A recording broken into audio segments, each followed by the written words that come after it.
Ladies and gentlemen, over the last few years, Kenya Airports Authority has faced a series of mishaps occasioned by management challenges and political interference that has resulted into a demoralized and disorganized workforce. When I appointed the new board, I made it clear that they must reorganize the workforce and end the culture of having many of our officers holding key positions, serving in acting capacity in perpetuity.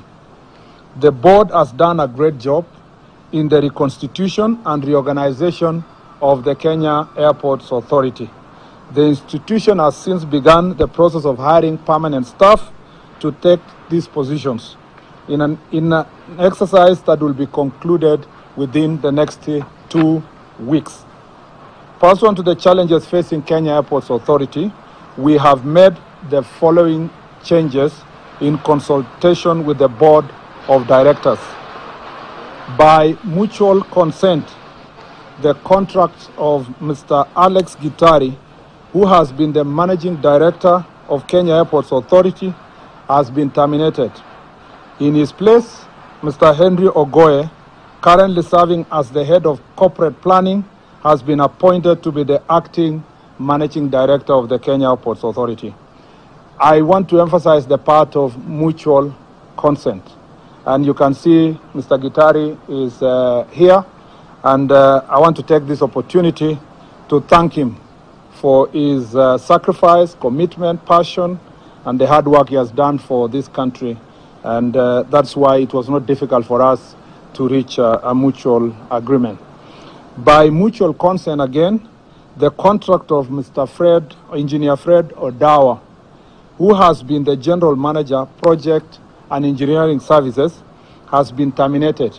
And his place, Engineer Samuel Mochache, has been appointed in an acting capacity. Again, Fred is here, and I had a conversation with him. And again, this was by mutual consent. I do not believe in the culture of backing and shouting at people. Where things can be done in an orderly manner, it's possible to do so. It's possible to make changes in a more cultured manner. So I want to thank you, Fred, and Alex, for the sacrifice you're making to our country. We are not judging you. We are not punishing you. We are just creating an opportunity for others to also try and see whether they can turn around the situation at the Kenya Airports Authority. Further, the following changes have also been effected in the management of the airports in the country. Abel Gogo, the airport manager at Jomo Kenyatta International Airport, now moves to Mombasa International Airport. Mr. Abel Gogo was here. He took me through what we are doing at the airport earlier, and now he moves to serve in Mombasa International Airport. Madam Selina Gore, the airport manager at Kisumu International Airport, now moves to Jomo Kenyatta International Airport as the new manager of JKIA. Number 3, Mr. Peter Wafula, the airport manager Mombasa Airport, moves to Kisumu International Airport, again in the same capacity. These changes take effect immediately. More changes will follow in the coming days. In order to ensure that a similar incident is not replicated, it has been decided that the 2 generators that were procured more than 2 years ago be immediately commissioned.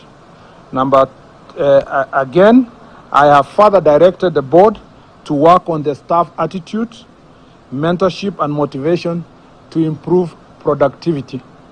And myself and the PS will be coming back to the airport in the next few days, next week, to have a meeting with the entire staff. And we want to know exactly what really demotivates our KA staff and why really so many people complain about services at the airport.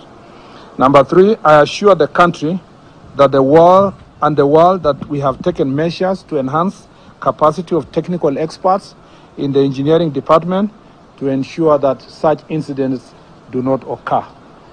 I want to thank the Board of Management who facilitated these decisions this morning, chaired by the chair himself, Honorable Kostany, and the board members who are all here. They have sacrificed their time and traveled from different parts of the country to have an emergency meeting so that we can facilitate these decisions being made. I want to assure the country that every decision we make is well thought, well planned, and we are well prepared to ensure that Jomo Kenyatta International Airport and all the airports across the country are functioning properly and making us and protecting our territory as the leading aviation hub in the region. And I believe that as we move forward, you will see most of these changes. You will see changes in the law cadre in the next few days, and I can tell you, you will have more confidence in the work we are doing. I thank you.